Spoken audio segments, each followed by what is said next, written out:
certificate, social security number, or green card, and Madeline wasn't even sure of Yenil's age, but it had been less trouble than she had expected. The principal had made comments, but the woman at the desk had told Madeline it was no problem, that this happened from time to time. Shula thought Yenil was about 7, and that seemed right to Madeline. So this week she would enter 2nd grade. It would be difficult. She had just begun learning to read. She looked different than the other kids.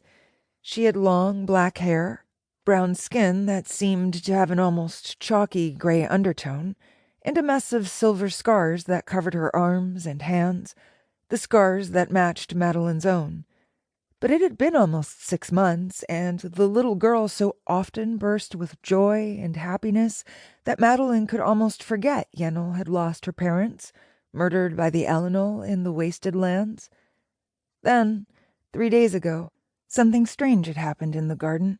Madeline had been in her chair by the window, taking in the manicured but lonely expanse of it, the pond, the fountain, the winding white path, the maple where she had met the garden lady, the bench her mother had placed near there, the little fairy villages that Yenil built along the shore of the pond, the hedge that enclosed it all. Then she'd seen it. Beside the path stood a tall stalk of flowers, purple bells crowded onto a single strand of green. It stood at least 4 feet tall and was blooming out of season. Not only that, but it was a plant her mother had never seen in the garden and hadn't planted. Foxglove, her mother said, a plant that only flowers in its 2nd year. It should not have been there, should not bloom in the fall. Sophia went out into the garden and cut it, and put it in the vase on the kitchen counter. "A volunteer," she said with a note of disbelief in her voice. Madeline's mother frowned, first at the flower and then at Sophia. "One of the neighbors must have planted some, or a bird dropped the seed in our yard. It feels wrong, having this flower in this season." The next morning, Madeline made her way to the back window, stopping to breathe when needed, taking small and careful steps. 6 more stalks of foxglove stood, heavy with purple bells, near the maple tree. Sophia, astonished, brought them in and put them in the same vase. Then, last night, Madeline had a dream.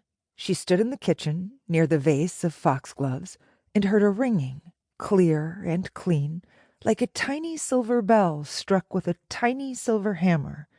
One of the flowers shook, and Madeline held her hand beneath the opening of the bell. How did she know to do this? And a fairy fell out of the plant, landing in the palm of her hand. The fairy was tiny and weak, curled in upon itself. It had clothes made from bits of leaves and acorns. It wore a small twist of wood on its forehead, a tiny crown. It was breathing, but did not turn to look at her. Its mouth moved, but no sound came out. Then more ringing. A 2nd bell, a 3rd, then all the bells, all at once, 100 flowers ringing, and she knew each was a fairy arriving, entering her house through the flowers. All of them trying to say something, all of them failing, each of them wearing a crown. A green glow suffused the kitchen, and a sharp pain came from Madeline's arm. The seed burned there, small and bright as a star. She put her hand over it, but the light shone through her fingers. She woke, gasping for air in the darkness of her bedroom, and stumbled to the kitchen. She reached for the vase, but in her haste she knocked it to the floor, where the crystal shattered with a sound not unlike 1,000 bells. She felt the cold wash of asphyxia moving through her, knew she would faint if she was not careful, and slid to the floor among the shattered glass and broken flower stems. She could not avoid the pressing certainty that the flowers were a communication from the Sunlit Lands, that they were reaching out again. She wanted to be left in peace, left out of their wars and conflicts and injustices. She had nothing left to give. Her strength was gone, her breath, her hope, and she resented the Sunlit Lands intruding again, asking for her help. She was the one who needed help. A small part of her